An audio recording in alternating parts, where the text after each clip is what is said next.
ঘরের পিছনে বসে বসে অপেক্ষা করতেছে আল্লাহর কত মায়া দেখার জন্য। কিতাবের ভিতরে এসেছে বাবা, ওই বাড়িতে একজন মহিলা ছিল, তার একটাই মাত্র সন্তান, যুবক ছেলে।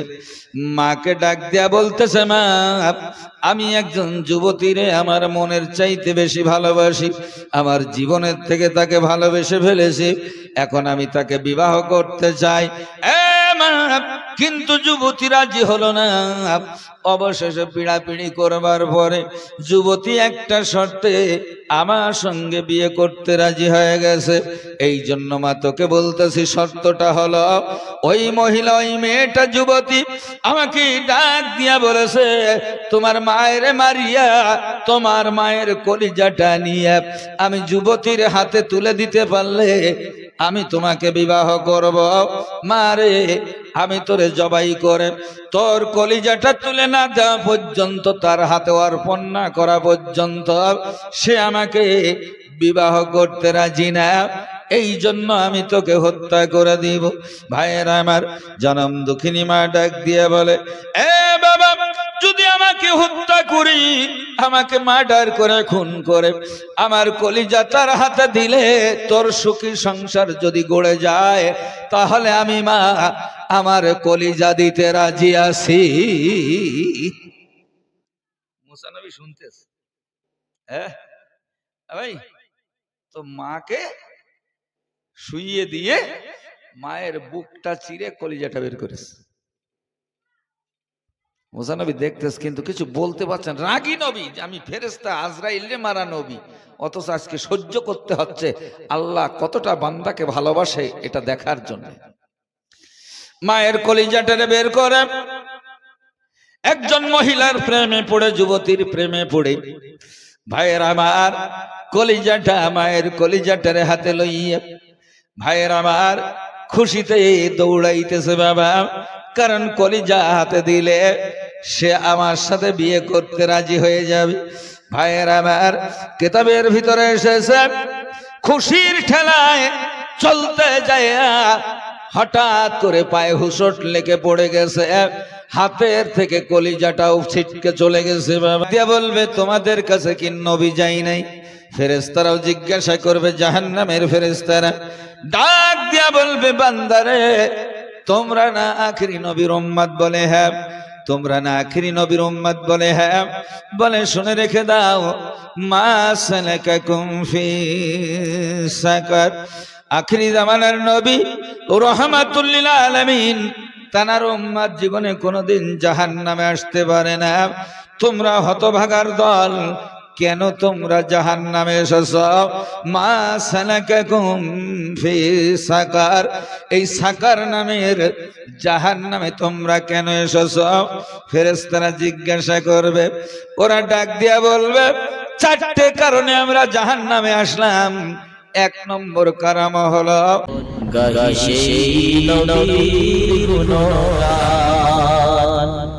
যখন দুনিয়াতে ছিলাম, দুনিয়ার জমিনে কষ্ট কি জিনিস আমরা বুঝতাম না। দুনিয়ার জমিনে আমরা এসি রুমে বসবাস করতাম, এমন করে গরম কি জিনিস আমরা বুঝতাম না। মাবুদ রে, শুধুমাত্র তোমার হুকুম না মানবার কারণে আজকে অনালোক নিকুণ্ড জাহান্নামের ভিতরে এসেছি। তোমার জাহান্নামীর আযাব সইতে পারি না রে মাবুদ, এই জন্য আমরা গাধার মতন চিল্লাইতেছি। আল্লাহ পাক রব্বুল আলামিন ডাক দিয়া বলবে, শোনো বান্দা, আমি কি তোমাদের কাছে নবী পাঠাই নাই, মেসেঞ্জার পাঠাই নাই? ভাইয়ের আমার, কোরআনে কারীমের ভিতরে এসেছে, আল্লাহ পাক রব্বুল আলামিন বলেন, ওমা কুন্না মুআযযিবিনা হাত্তা নাবআসা রাসূলা, যত সময় পর্যন্ত আমি মানুষের কাছে নবী না পাঠাই, তত সময় কাউকে আমি আযাব দেই না। নবী পাঠাইলাম না, অথচ সেই জাতিকে আমি শাস্তি দেব, এটা হতে পারে না। এই জন্য আমি প্রত্যেক জাতির কাছে মানব জাতির কাছে বিশেষ করে আমি রসুল পাঠিয়েছি।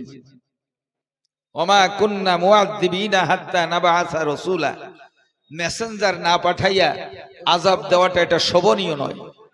এই জন্য রসুল এসেছে আমাদের কাছে, ভাইয়েরা আমার, আমি আপনাদের কাছে বলি, ভাইয়েরা আমার, আল্লাহ পাক রব্বুল আলামিন ডাক দিয়া বলবে, তোমাদের কাছে কি নবী যাই নাই?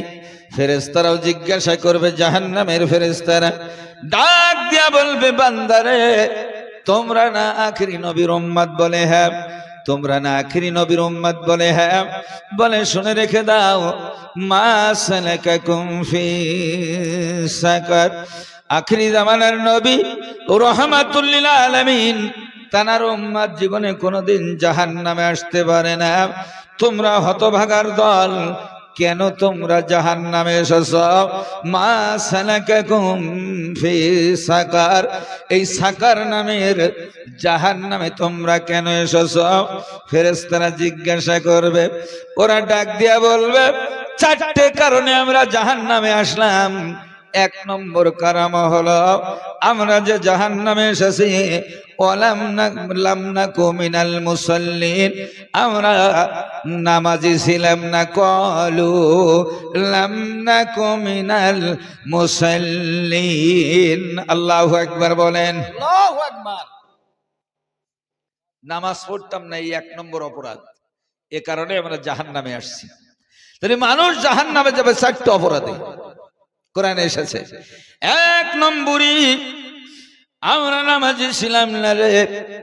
নামাজের কথা কত বলতো আলেম ওলামারা, কত ওয়াজ নসিহতে শুনলাম, নামাজ ছেড়ো না, নামাজ ছেড়ো না। আমরা কর্ণপাত করি নাই। এই নামাজ না পড়বার কারণে, লাম নাকু মিনাল মুসাল্লিন, আমরা নামাজ না পড়বার কারণে আজকে জাহান্নামে এসেছি।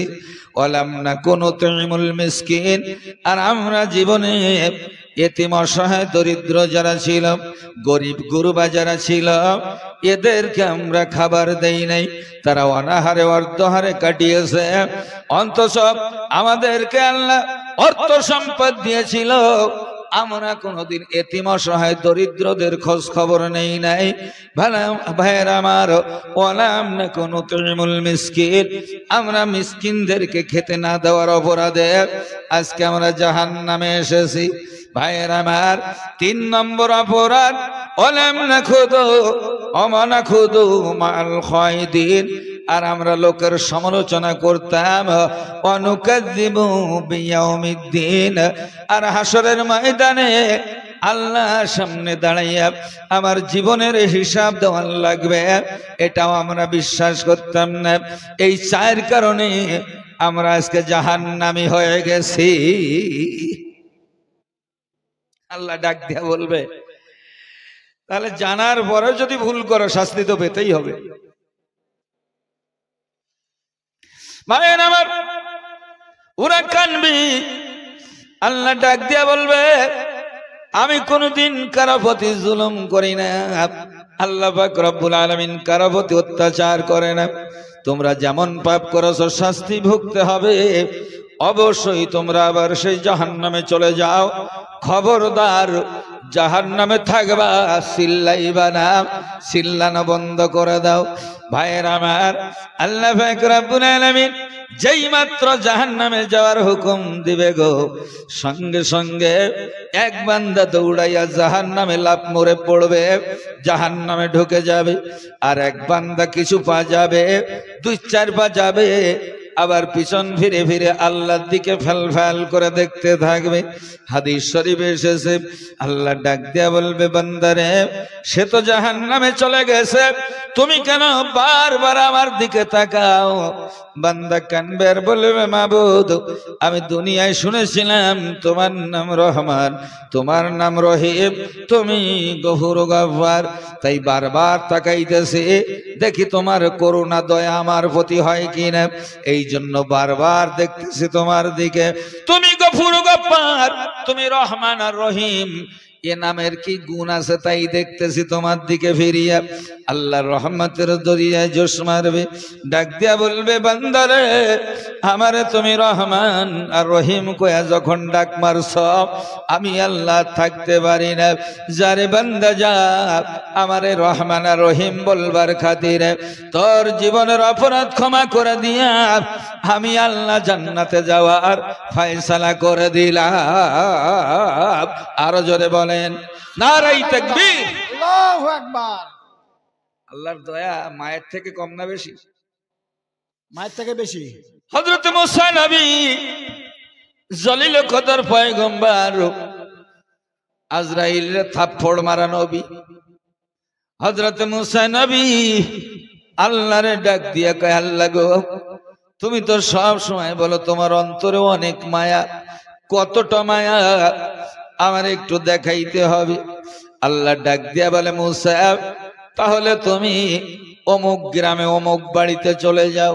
হযরত মুসা আলাইহিস সালাম গোপনে গোপনে সেই বাড়িতে চলে গেলেন। বাবা ঘরের পিছনে বসে বসে অপেক্ষা করতেছে আল্লাহর কত মায়া দেখার জন্য। কিতাবের ভিতরে এসেছে বাবা ওই বাড়িতে একজন মহিলা ছিল, তার একটাই মাত্র সন্তান, যুবক ছেলে। মাকে ডাক দিয়া বলতেছে, মা আমি একজন যুবতীরে আমার মনের চাইতে বেশি ভালোবাসি, আমার জীবনের থেকে তাকে ভালোবেসে ফেলেছি, এখন আমি তাকে বিবাহ করতে চাই। কিন্তু যুবতী রাজি হলো না। অবশেষে পিড়াপিড়ি করবার পরে যুবতী একটা শর্তে আমার সঙ্গে বিয়ে করতে রাজি হয়ে গেছে। এই জন্য মা তোকে বলতেছি, শর্তটা হলো ওই মহিলা, ওই মেয়েটা যুবতী আমাকে ডাক দিয়া বলেছে, তোমার মায়ের মারিয়া তোমার মায়ের কলিজাটা নিয়ে আমি যুবতীর হাতে তুলে দিতে পারলে আমি তোমাকে বিবাহ করব। মারে আমি তোরে জবাই করে তোর কলিজাটা তুলে না দেওয়া পর্যন্ত, তার হাতে অর্পণ না করা পর্যন্ত সে আমাকে বিবাহ করতে রাজি না। এই জন্য আমি তোকে হত্যা করে দিব। ভাইয়েরা আমার, জনম দুঃখিনী মা ডাক দিয়ে বলে, এ বাবা, যদি আমাকে হত্যা করি, আমাকে মার্ডার করে খুন করে আমার কলিজা তার হাতে দিলে তোর সুখী সংসার যদি গড়ে যায়, তাহলে আমি মা আমার কলিজা দিতে রাজি আছি। মুসা নবী শুনতেছ? হ্যাঁ ভাই, তো মাকে শুইয়ে দিয়ে মায়ের বুকটা চিরে কলিজাটা বের করেছে। মুসা নবী দেখতেছ কিন্তু কিছু বলতে পারছেন, রাগী নবী, আমি ফেরেশতা আজরাইলে মারা নবী, অথচ আজকে সহ্য করতে হচ্ছে। আল্লাহ কতটা বান্দাকে ভালোবাসে এটা দেখার জন্য মায়ের কলিজাটারে বের করে একজন মহিলার প্রেমে পড়ে, যুবতীর প্রেমে পড়ে ভাইয়ের আমার কলিজাটা, মায়ের কলিজাটারে হাতে লইয়া ভাইয়ের আমার খুশিতে দৌড়াইতেছে বাবা, কারণ কলিজা হাতে দিলে সে আমার সাথে বিয়ে করতে রাজি হয়ে যাবে। ভাইয়ের আমার, কিতাবের ভিতরে এসেছে খুশির ঠেলায় চলতে যায় হঠাৎ করে পায়ে হুঁচট লেগে পড়ে গেছে, হাতের থেকে কলিজাটাও ছিটকে চলে গেছে বাবা। যেই মাত্র পড়ে গেছে কলিজার ভিতর থেকে আওয়াজ বেরিয়ে গেছে, বাবা তোমার লাগেনি তো? জোরে জোরে বলেন সুবহানাল্লাহ, নারায়ে তাকবীর। কলিজার থেকে আওয়াজ বেরিয়ে গেছে, বাপ তোমার লাগেনি তো? ভাই তাহলে মা কি জিনিস চিন্তা করা দরকার, যে মায়ের কলিজা ছিটকে চলে গেল, চিরে বের করে নিয়ে গেল, অথচ সেই ছেলে আঘাত পেয়েছে, মার কলিজার থেকে আওয়াজ আসতেছে, বাবা তুমি আঘাত পাওনি তো? এই মারে আমরা কষ্ট দেই না অনেকে, আছে না আছে না? মায়ের আমার হযরত মুসা নবী ডাক দিয়ে বলে, মাবুদ রে এখন তুমি বলো কি করব? আল্লাহ বলে, নিশ্চয়ই তুমি জবাবটা পেয়ে গেছো। মায়ের কলিজা থেকে যেমন ভাবে বেরিয়েছে তুমি আঘাত পাওনি তো? আমার বান্দা যদি বিপদগামী হয়ে যায়, আমি আল্লাহ পাক রব্বুল আলামিন বান্দাকে ভুলি না। ওই মা যে তার সন্তানকে যতটা ভালোবাসে, এত অত্যাচারের পরেও মা কিন্তু সন্তানকে ভুলি নাই। আমার বান্দা যতই গুনাহগার হোক না কেন, আমি মায়ের চাইতে লক্ষ গুণে তারে ভালোবাসি। বান্দা যদি একবার ফিরে আসে, আত্মসমর্পণ করে যদি তওবা করে সারেন্ডার হয়ে যায়, আমি সঙ্গে সঙ্গে বান্দা বান্দির জীবনের তামাম গুনাহ রাশি মাফ করে দেয়। লা তাকনাতু মির রাহমাতিল্লাহ ইন্নাল্লাহা ইয়াগফিরুয যুনুবা জামিআ ইন্নাহু হুয়াল গফুরুর রহিম। আল্লাহু আকবার বলেন, আরো জোরে বলেন আল্লাহু আকবার। আল্লাহু আকবার। ভাই আল্লাহ রহমান রহিম গফুর গফফার এ বান্দারে মাফ করে দিয়েছে। কোন খাতিরে? শুধু রহমান আর রহিম বলে একটু ডাকিছে, আল্লাহ মাফ করে দিয়েছে। যা মাফ। আল্লাহ বাহানা খুঁজবে, সুতনাতা খুঁজবে, ছোট্ট একটা কিছুর বিনিময়ে আল্লাহ তার বান্দারে মাফ করে দিতে পারে।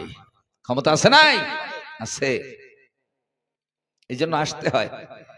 এখানে বসেছেন, এটাকেও কেন্দ্র করে মাফ হয়ে যেতে পারে। ভাইয়ের আমার, আমি রিজাউল করিম আপনাদের কাছে নসিহত করতেছি। আমি চলে যাওয়ার পরে ভাইয়ের আমার মোবাইলটা ছেড়ে দিলে হুবাহু বক্তব্য চলবে না, চলবে না। ভাইয়ের আমার, আল্লাহ পাক রব্বুল আলামিন কোরআনে কারীমের আলোচনা যেখানে যথায় হয় সেই জায়গাতেই ফেরেশতাদের মাধ্যমে কুদরতি সিসি ক্যামেরা দিয়ে দাঁড় করিয়ে দেয়। বান্দারা ওয়াজ নসিহত কোরআনের আলোচনা শুনবে, তোমরা ক্যামেরা বন্দী করো। আমরা হয়তো দেখি না, আমরা দেখতে পাই না, কিন্তু এগুলো রেকর্ডিং হচ্ছে আল্লাহর কুদরতি ক্যামেরায়। সুবহানাল্লাহ বলবেন না? কিয়ামতের ময়দানে আমলনামা যখন আল্লাহর হাতে পড়বে, আমলনামায় লেখা রয়েছে, আমি সিনেমার কাউন্টারে হাত ঢুকায় বলতেছিলাম এমন করে ফার্স্ট ক্লাসটা আমারে দাও, সেকেন্ড ক্লাস টিকিটটা দাও। আবার দেখতে পাচ্ছিলাম এমন করে লেখা রয়েছে, আমি আবার লাঙ্গল চালাইবার সময় লোকের আলের ভিতরে লাঙ্গল ঢুকাইছি, এটাও আমার নামে আমলে লেখা রয়েছে। আমি দেখতে পাবো সেখানে লেখা আছে। আমি চায়ের দোকানে বসে বসে আমি শুধু বলতাম 17 80, 18 80, 19 80, 22 মাস। এরা অনেকে করে না বা মুসলমান, এগুলো ছেড়ে দেন। আমি দেখবো এটা লেখা, আমি তখন ডাক দিয়ে বলবো, আল্লাহ এই কাজটা আমি জীবনেও করিনি, একদম মিথ্যে কথা বলে দেবো। আল্লাহ এই যে লিখেছে, ফেরেশতারা কোথায় পাইতারা দিয়ে বেড়াতো আর আন্দাজে গন্দাজে এসে আমার নাম সব লিখে দিত ভুলভাল। কি সর্বনাশ বলেন দি? যে ফেরেশতারা একটা বানিয়ে কিছু লেখে, বানিয়ে লেখে না। তারপরে নেকির কাজ করলে সঙ্গে সঙ্গে লিখে দেয়, গোনার কাজ করলে যিনি নেকি লেখেন ডান কাঁধে বসে বসে, তিনি কিন্তু বাম কাঁধের ফেরেশতাকে রুখে দেয়, খবরদার গোনাটা লিখিস না, দেখি বান্দা সন্ধ্যা পর্যন্ত তওবা করে কিনা, সন্ধ্যায় অপরাধ করলে ফজর পর্যন্ত তওবা করে কিনা দেখ, তারপরে লেখে। কি সুযোগ দেখেন তো। এই জন্য কোরআনে কারীমের ভিতরে, তাফসীরের ভিতরে এসেছে, হাদিস পাকের ভিতরে এসেছে, ভাইয়ের আমার, যদি একটা গুনার কাজ করে ফেলো, সঙ্গে সঙ্গে কাফারা হিসাবে একটা ভালো কাজ করে দাও। জোরে জোরে বলেন সুবহানাল্লাহ। তোমার থেকে গুনাহ যদি হয়ে যায়, সাথে সাথে একটা ভালো কাজ তুমি করে দাও। ইন্নাল হাসানাতি ইযহিবুন সাইয়্যাত, নিশ্চয়ই ভালো কাজ খারাপ কাজকে চাপা দিয়ে দেয়, খারাপ কাজকে বিনষ্ট করে দেয়। ভাইয়ের আমার, এই জন্য যদি একটা গুনার কাজ জীবনে হয়ে যায়, আপনার চোখে যদি গুনাহটা ধরা পড়ে, সাথে সাথে কাফারা স্বরূপ গুনাহ মোচনের আশায় একটা ভালো কাজ করবেন, সাথে সাথে একটা ভালো কাজ করে দেবেন। আমলটুকু করবেন, যা গুনাহ হয়ে গেছে আমি একটা ভালো কাজ করে দিই, তওবা করবেন, একটা ভালো কাজ করবেন। অহসী রাদিয়াল্লাহু তাআলা আনহু, তিনি নবীর চাচাকে হত্যা করেছিলেন। আমি ওয়াজ শোনাবো না। নবীর চাচা বীর আমির হামজাকে হত্যা করে ফেলেছিলেন, শহীদ করে দিয়েছিলেন। কোথায়? ওহুদের যুদ্ধে। কোথায়? ওহুদের যুদ্ধে। পরবর্তীতে তিনি ঈমান আনবার পরে উনি একটা প্রতিজ্ঞা করেছিলেন, আল্লাহ সেই যে বল্লম দিয়ে নবীর চাচাকে মেরেছিলাম, বল্লমটা আমার কাছে আছে। উনি একটা ভালো কাজ, এটা কাফারা স্বরূপ আদায় করতে হবে। অবশেষে তিনি রসুলের ইন্তেকালের পরে, ভাই রসুলের জীবদ্দশাতেই দাবি করেছিল আমি একজন নবী, নাম হলো তার মুসাইলামাতুল কাযযাব, নবী দাবি করেছিল। এই মুসাইলামাতুল কাজ্জাবকে ওই বল্লম দিয়ে দুনিয়ার থেকে সরিয়ে দিয়েছিল, জাহান্নামের রাস্তা দেখিয়ে দিয়েছিল এই অহসী। ডাক দিয়া বলে, মাবুদ রে, যে বল্লম দিয়া নবীর চাচাবীর আমির হামজাকে আমি শহীদ করেছিলাম, মাবুদ রে, তোমার কাছে ভিক্ষার হাত তুলে দোয়া করি আল্লাহ, এ মাবুদ, আমার তুমি ক্ষমতা দিও, তৌফিক দিও আল্লাহ, এই বল্লম দ্বারা জন ইসলামের একজন শত্রুকে আমি দুনিয়া থেকে বিদায় করে দিতে পারি। নবী ইন্তেকালের পরে আবু বকরের নেতৃত্বে মুসাইলামাকে দমন করার জন্য যুদ্ধের ঘোষণা হয়ে গেল। এই অহসে ওই যুদ্ধে অংশগ্রহণ করলেন বাবা। ওই বল্লম দিয়া ওই মুসাইলামাতুল কাজ্জাব ভণ্ড নবীকে অহসে জাহান্নামে ঢুকিয়েছিল। জোরে চিল্লা বলেন সুবহানাল্লাহ। এই জন্য ইন্নাল হাসানাতে ইযহিবনাস সাইয়্যাত, যদি গুনাহ একটা হয়ে যায় সঙ্গে সঙ্গে কাফারা স্বরূপ একটা ভালো কাজ করে দিবা, আল্লাহ যেন আমল করবার তৌফিক দেয়, বলেন আমিন। একটা খারাপ কাজ হয়ে গেলে আমরা ভালো কাজ করব ভাই, তাহলে আল্লাহ রহমানুর রহিম গফুর গফফার এই বান্দাকে মাফ করে জান্নাত দিয়েছে, কিন্তু এক বান্দা তো জাহান্নামে চলেই গেছে। আল্লাহ ডাক দিয়ে বলবে, ফেরেশতারা রে, এ ফেরেশতা, আমার যেই বান্দা জাহান্নামে ঢুকে গেছে ওই বান্দারে আমার কাছে হাজির করে দাও। ও বান্দাকে হাজির করা হবে। আল্লাহ ডাক দিয়ে বলবে, তুমি না একবার জাহান্নামে ছিলে, জাহান্নামের আযাব গজব সম্পর্কে তোমার ভালো অভিজ্ঞতা হয়ে গেছে।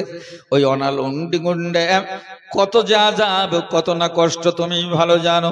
কিন্তু আমি যখন বললাম তুমি জাহান্নামে যাও, বলার সাথে সাথে তুমি জাহান্নামে ঝাঁপাইয়া পড়েছো, বিন্দু মাত্র ইতস্তত করলে না। ভাইয়ের আমার, কেন এই কাজটা করেছো?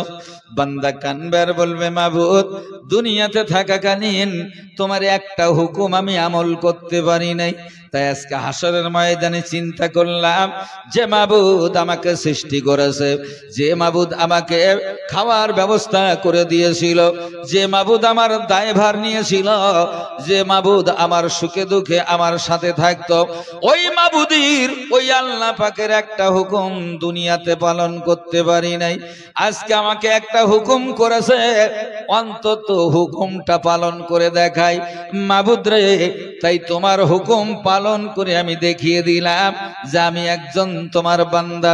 আল্লাহ পাক রব্বুল আলামিন ডাক দিয়া বলবে, তুই আমারে মাবুদ কইয়া ডাক দিছ, তুই আমারে আল্লাহ কইয়া ডাক দিছ, আমি আর থাকতে পারলাম না। যারে বান্দা যা, এ বাহানায় আমি তোরে জান্নাতে যাওয়ার অনুমতি দিয়া দিলাম। আর মন খুলে বলেন, হয়ে যেতে পারে। এই জন্য বাহানা তালাশ করবে আল্লাহ, যে কোন বাহানায় বান্দারে জান্নাত দেওয়া যায়। এক বেশ্যাবৃত্তি করে এক মহিলা, তার কুকুরের পানি পান করানোর কারণে আল্লাহ জান্নাত দিছে। ঘটনা শোনেননি? সারা জীবন বেশ্যাবৃত্তি করছে, অথচ আসার সময় দেখে কুকুরের জিভ বের হয়ে গেছে পানি তৃষ্ণায়। কি করবে? ও ভাই, জুতো খুলছে, মোজা খুলছে, নিজের বস্ত্র ছিঁড়ে দড়ি বানাইছে, কুয়ার ভিতরে নামায়া পানি উঠায়া কুকুরে পান করাইছে। আল্লাহ কয়, তোরে শুভ সংবাদ দিলাম, তুই একজন জান্নাতি বান্দি। জোরে বলা যাবে না সুবহানাল্লাহ? হয়ে যেতে পারে। এই জন্য আসতে হয়, এসব জায়গায় বসতে হয়। ভাইয়ের আমার, আমি রিজাউল করিম আজকে খুব মর্মাহত। ভাইয়ের আমার, ওয়াজ করবার মতন পরিস্থিতি ছিল না বাবা। সেই সুদূর ক্যানিং থেকে অটো রিক্সায় করে এসেছি বাপ। অ্যাক্সিডেন্ট হয়ে গেছে, আমার গাড়ি ড্রাইভার সব ক্যানিং থানায়। দুটো লোক এত আহত, হয়তো তার ভিতরে একটা আশা ছেড়ে দিয়ে এরকম অবস্থায় রেখে এসেছি, হয়তো মারা যাবে। এরকম অবস্থা আল্লাহ হায়াত দারাজ করুক। ভাই, বিরাট পরিস্থিতি খারাপের ভিতর দিয়েও আমি ভাইজানের মুখের দিকে, হাফেজ সাহেব হুজুরের মুখের দিকে তাকিয়ে আমি আপনাদের কাছে এসে উপস্থিত হয়েছি। ভাই, এই জন্য আমার মন মতিটাও খুব ভালো না, মেজাজ মস্তিষ্কটাও ভালো না। আমাকে আবার সেখানে পৌঁছাতে হবে থানায়, গাড়ি আমার ড্রাইভারকে ছাড়াতে হবে। ভাই, যাই হোক, আল্লাহ নিয়ে এসেছেন, তার জন্য আমি নিজেকে ধন্য মনে করি। ভাই, আপনারা হয়তো অখুশি হতে পারেন, কি বলেন? না, আপনারা খুশি? আসতে পেরেছি, আল্লাহ নিয়ে এসেছেন, খুশি তো?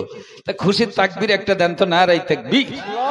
আর একটু মন খুলে হবে না, নারাই তাকবীর। আল্লাহু আকবার। ভাই এত লোকজন কম, আমি অখুশি না এই কারণে যে আল্লাহ চাইলে অল্পের দ্বারা বিজয় দিতে পারে না, পারে না? শুধু পারে না, দিয়ে দেখিয়েছেন না, দেখাইনি? বদরের যুদ্ধে 313 জন। ভাই ওরা পেট ভরে খাওয়া লোক ছিল না, অনাহারে অর্ধহারে লোক, খাওয়া হতো না ঠিক মতন। কারণ ঘর ছাড়া, বাড়ি ছাড়া 500 কিলোমিটার দূরে চলে গেছে হিজরত করে, তারাই অনাহারে থাকে, অর্ধহারে থাকে। এইরকম হাতে তেমন তলোয়ারও ছিল না, ঘোড়া ছিল না, কিচ্ছু ছিল না। কাফের বেঈমান কুরাইশ, তাদের সংখ্যা ছিল হাজারেরও বেশি। আল্লাহ পাক রব্বুল আলামিন 313 জনের দ্বারা তাদেরকে পরাজিত করে 70 জনকে বদরের কুয়ায় আল্লাহ দাফন করে দিয়েছিলেন। জোরে বলা যাবে না সুবহানাল্লাহ? বড় শয়তানটাও ছিল সেই দলের, নাম হলো আবু জাহিল্লা, এ উম্মতের ফিরাউন আবু জাহেল। ভাইয়ের আমার, আল্লাহ অল্পের দ্বারা বড় কাজ করিয়ে নিতে পারেন। 313 জন সেদিন যদি পরাজিত হয়ে যেত বাবা, আল্লাহ নবী হাত তুলে কান্দার বলে, মাবুদ 313 জন এসেছে, এদেরকে যদি নিশ্চিহ্ন করে দাও, দুনিয়ায় আর কলেমা পড়বার কেউ থাকবে না। আল্লাহ তুমি বিজয় দিয়ে দাও। আল্লাহ পাক রব্বুল আলামিন রাসূলের দোয়া কবুল করলেন এবং সঙ্গে সঙ্গে বাবা আসমান থেকে ফেরেশতা পাঠিয়ে সাহায্য করেছিলেন। জোরে চিৎকার মেরে বলেন সুবহানাল্লাহ। হযরত জিবরাইল আমিন, ফেরেশতাদের সরদার জিবরাইল আমিন বদরের যুদ্ধে নিজেই তলোয়ার ধরে এমন করে যুদ্ধ করেছিলেন বাবা। জিবরাইল পর্যন্ত জিহাদ করেছে, যুদ্ধ করেছে বদরের যুদ্ধে বাবা। ভাইয়ের আমার, এমন করে যখন যুদ্ধ বিজয় লাভ করলেন বাবা, ভাইয়ের আমার, কাফের বেঈমানদের লাশ যেগুলো ছিল বাবা, ভাইয়ের আমার, আল্লাহর নবী দেখলেন আর বললেন, এই লাশটাকে যে মেরেছে, এই মানুষটাকে যে মেরেছে, তিনি হলেন, তানারা হলেন ফেরেশতা। ফেরেশতারা যাদের মারে তাদের ঘাটিতে মারে। কোথায় মারে? ঘাটিতে মারে, নাই গিরোয় মারে। ফাদরিবু ফাওকাল আনাক ওয়াদরিবু মিনহুম কুল্লা বানান। ভাই যাদের ঘাটিতে আঘাত করেছে, রাসূল বুঝতে পেরেছেন এগুলো সব ফেরেশতাদের মার। ঝরে বলা যাবে না সুবহানাল্লাহ? সুবহানাল্লাহ। 313 জনের দ্বারা আল্লাহ বিজয় দিয়েছিলেন এ জাতিকে। আমরা কম সংখ্যক, তাতে কি হয়েছে? কোনো অসুবিধা নেই ভাইয়েরা আমার। তবে বক্তৃতার শুরুতে আমি একটা কথা আপনাদের কাছে বলি বাবা, এখানে আমরা যারা আছি নামাজি পরহেজগার লোকেরা আছি, মাইকের আওয়াজ যত দূরে যায় যারা শুনতে পান, আমি ছোট্ট একটা কথা আপনাদের কাছে জিজ্ঞাসা করব, ঠকানোর জন্য নয় ভাইয়ের আমার, মনে কিছু নিবেন না বাবা, জানা বোঝার জন্য আমি বলতেছি বাবা। 4 রাকাত ওয়ালা ফরজ নামাজ যে আমরা পড়ি, 4 রাকাত ওয়ালা যে ফরজ নামাজ পড়া হয়, যেমন ধরে নিন এশার নামাজ আমরা 4 রাকাত ইমামের পিছনে পড়ি। এই ইমামের পিছনে 4 রাকাত নামাজ পড়তে যাইয়া একজন মুক্তাদির, এমন করে একজন মুক্তাদির জন্য সর্বোচ্চ সেজদা কতটা হতে পারে? ভাইয়ের আমার, একটু চিন্তা ভাবনা করে বলবেন। একজন মুসল্লি 4 রাকাত নামাজ ইমামের পিছনে পড়তে গেলে সর্বোচ্চ সেজদা কতটা হতে পারে? কঠিন প্রশ্ন নাকি? ভাই এমনি 4 রাকাত নামাজে কয়টা সেজদা ভাই? 8টা না? তা 8টা যদি হবে তাহলে তার প্রশ্ন হতো না, জিজ্ঞাসা হতো না, তো সবাই জানে সাধারণ। কিন্তু একজন মুক্তাদির জন্য এই 8টা সেজদা বেড়ে কতটা পর্যন্ত যেতে পারে, এটাই জিজ্ঞাসা করেছি। এই জিজ্ঞাসা করাটা কি রাগ হচ্ছে বাপ? এটা বিরাট ব্যাপার। এই আপনাদের যদি সময় দেইতে রাত পার হয়ে গেলে উত্তর আসবে না, উত্তর আসবে না।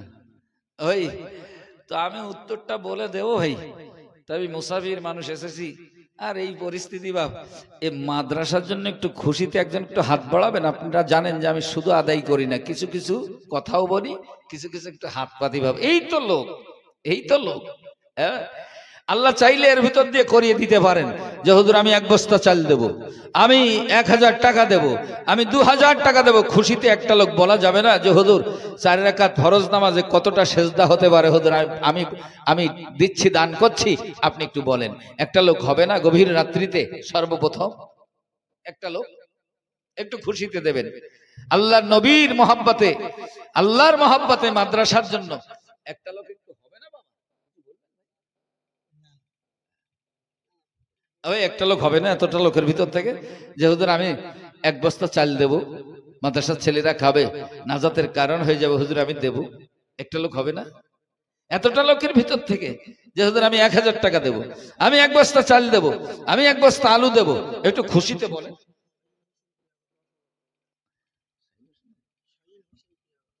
একটু তাকবীর দেন, নারায়ে তাকবীর। আর একটু মন খুলে বলেন নারায়ে তাকবীর। শাহিল হোসেন পিয়াদা ভাই বলেন জিন্দাবাদ। 10,000 টাকা বলেন মারহাবা। শাহিল হোসেন পিয়াদা ভাই ছিলে মাহফিলেতে আসিয়া হেতায়, তাই তো তিনি 10,000 টাকা দিবে ওয়াদা দিয়া যায়। ওগো বাড়ি দোয়া করি দরবারে তোমার, চাষে বাসে ব্যবসাতে কোনোখানে খাই না যেন মার। যে নিয়তে যে উদ্দেশ্যে করিয়াছে দান, নিয়তকে পূর্ণ করো ওগো রহমান। সবাই বলেন আল্লাহুম্মা আমিন। নারায়ে তাকবীর। আমরা তো নামাজ পড়তেছি দীর্ঘদিন ধরে, অথচ কখনো হিসাব কষে অঙ্ক কষে দেখিনি যে 4 রাকাতওয়ালা নামাজে সর্বোচ্চ কতটা সেজদা হতে পারে। আপনারা শুনলে অবাক হয়ে যাবেন। ওই 1 বস্তা চাল চেয়েছি, হবে না? 1 বস্তা চাল 26 কিলো কি 25 কিলো যে বস্তাটা, কি 500-1000 টাকা? একটু বলি না ভাই, প্রতি বছর দিয়ে থাকেন। মা চলে গেছে, আব্বা চলে গেছে, দাদা দাদি চলে গেছে, তাদের রুহের মাগফিরাতের আশায় এই শাবানের চাঁদে, আসন্ন রমাদান এই চাঁদে আমরা একটুখানি দানের হাত বাড়াই। একটা লোক হবে না বাপ? আমি মুসাফির মানুষ, একটু চেয়েছি বাপ। হ্যাঁ ভাই, মুজাফফর হোসেন পিয়াদা তিনি দিয়েছেন